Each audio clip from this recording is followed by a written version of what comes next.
Hey, it was great seeing you today. Real quick video, super quick takeaway. If you're playing, let's say in the key of A major, let's say we're going to a D major, and then how about a G major? We'll go out a key, but it's the minor seventh of the chord, and then back to A.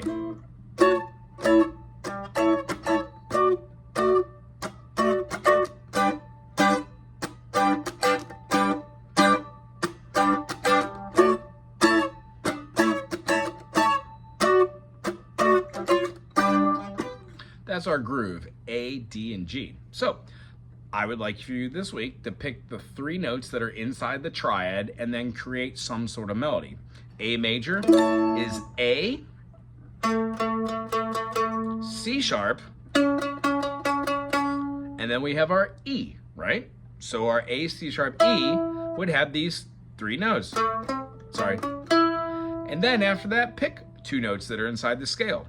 So how about F sharp and G? Cool. Ooh, G wasn't in the scale, A was it? G sharp was.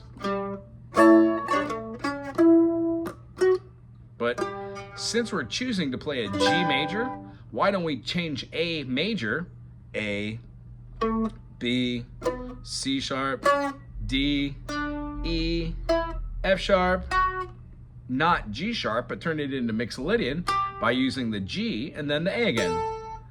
Do, re, mi, fa, sol, la, ta, do. 1, 2, 3, 4, 5, 6, flat, 7, 1. By doing that, we're giving the same expression we have with the key here. Also, in the key of D, when we play here, there is no G sharp. G sounds great anyways. So here's the concept. A major has A, C sharp, and E. D major has D, F sharp, and A. When we go to G major, we've got a G, a B, and a D. So what I like to do is start your phrasings for your riff or your motif on those three notes, then add something. Try to make each one of the phrasings that happens after those three designated triad notes, the stable note foundations, try and make it a little different. As we aforementioned in A, a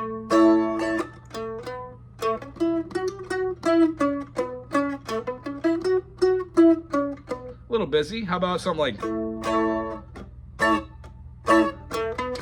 sorry, no third.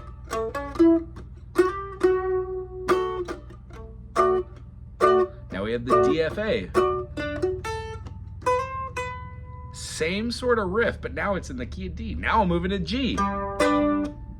G, B, D, so we have G, B, D, and then maybe like the same feeling, but add maybe one more note. It doesn't have to be inside the key. It can be an accent or a passing note, but to keep it inside, let's try that.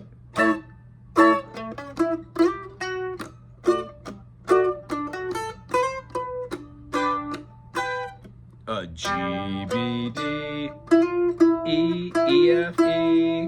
Nice. There's a good foundation as an example.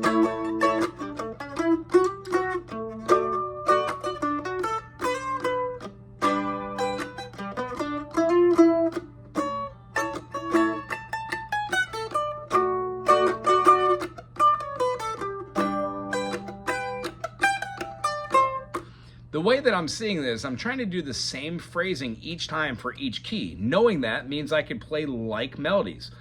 At a certain point, you'll get bored with doing the same exercise, and that's when it becomes creative, because your A major can have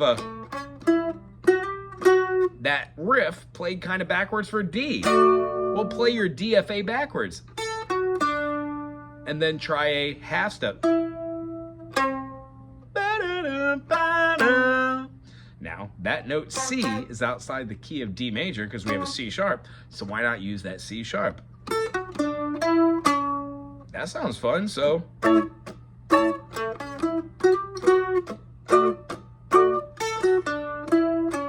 Fun! See where I'm going with this? We are creating melodies on our own by using three notes that are stable notes from the triad, and then adding a little bit of expression through the eyes of a scale or a mode. I hope that made sense. The other thing that we touched upon today was how to see that all notes add to 9. If we've got a C and the C goes to a G sharp, first thing we ask ourselves is, the key of C have a G sharp? And the answer is, as you know, no, it does not. So when we play C, D, E, F, G, 1, 2, 3, 4, 5. That's a sharp 5. So what we call any note that's up a half step or a minor second, we call it augmented. And if it goes down a half step, we call it diminished. So the distance between my C, D, E, F, G is 5 notes. Now what type of note is it? We just expressed as it goes up a half step, so it's an augmented fifth. Well, the opposite of an augmented is a diminished. And because we have 5 and we need to get to 9, that means that the note of a G sharp, when I go down,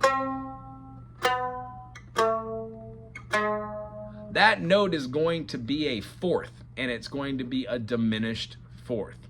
Meaning, if the note I have up top is an aug 5, to make it equal 9 and be counter, we have to have that augmented turn into a diminished. We'll do another one. If we were to take E to B, we've got the note of E, and we're going to the note of B. E, F sharp, G sharp, A, B. Well, that's a fifth.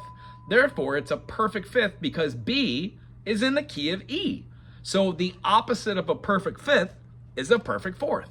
If we go from E and then we go down, E, D sharp, C sharp. Look where I'm at right there. You guessed it. 1, 2, 3, 4. And that note right there is my B. Perfect fourth down, perfect fifth up. So, perfect fifth down, perfect fourth up.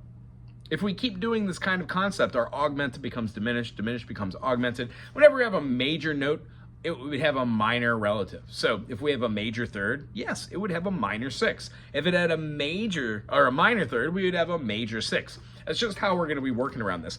The next couple times we'll highlight this a little bit more, but it would make sense to get a piece of paper and write these down. Anyway, it's wonderful seeing you today. I'll see you soon.